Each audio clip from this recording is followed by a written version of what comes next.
Venkatesh Iyer indirect గా SRH పై controversial statement ఇచ్చాడు. గత మ్యాచ్ లో ఎస్ఆర్హెచ్ పై కమాండింగ్ విజయం సాధించింది కేకేఆర్. ఆ మ్యాచ్ లో వెంకటేష్ అయ్యర్ మళ్ళీ స్ట్రాంగెస్ట్ కంబ్యాక్ ఇచ్చాడు. అంతేకాదు వరుసగా 3వసారి ఎస్ఆర్హెచ్ పై హాఫ్ సెంచరీ కొట్టాడు. మరోపక్క భారీ ఎక్స్పెక్టేషన్స్ మధ్య ఐపీఎల్ సీజన్ స్టార్ట్ చేసింది ఎస్ఆర్హెచ్. మొదటి మ్యాచ్లో తప్ప మిగతా అన్నిట్లోనూ ఘోరంగా విఫలమైంది.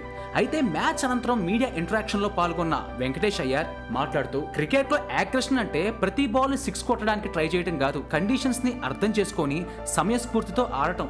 అంతేగాని ఛాన్స్ వచ్చినప్పుడు 250 కొట్టేసి కొట్టలేని టైంలో 70కే ఆల్అౌట్ అయ్యే టీం కాదు మాది అని ఇండైరెక్ట్ గా ఎస్ఆర్హెచ్ పై సెటైర్ వేశాడు. అయితే దీనికి హాట్ గా స్పందించారు ఎస్ఆర్హెచ్ ఫ్యాన్స్. అసలు నువ్వేంటి, నీ రేంజ్ ఏంటి, ఏదో ఒక ఇన్నింగ్స్ బాగా ఆడేసి కామెంట్స్ చేయడం కాదు, ఇక ముందుంది చూసుకుందామంటూ తన సోషల్ మీడియా కామెంట్ సెక్షన్లో ఫైర్ అయ్యారు. మరి దీని గురించి మీరేమనుకుంటున్నారు?